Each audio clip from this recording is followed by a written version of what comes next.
Hi, this is Razak, Senior Trading Strategist here at CMTrading, and today we're going to break down the non-farm payroll, otherwise known as the NFP. So here are some key points to keep in mind if you're looking to trade the NFP. Now, the number is released almost every first Friday of every month, and it reflects the previous month's jobs that were created.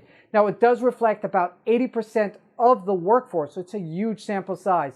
It also incorporates a lot of economic data such as economic growth, inflation, and GDP, gross domestic product. Now, it does release before the U.S. market opens in the U.S. at 8:30 New York time and 2:30 South African time. Now, this phenomenon also usually creates some tremendous volatility in the market, which creates some tremendous opportunity. So check it out this Friday at 2:30 South African time.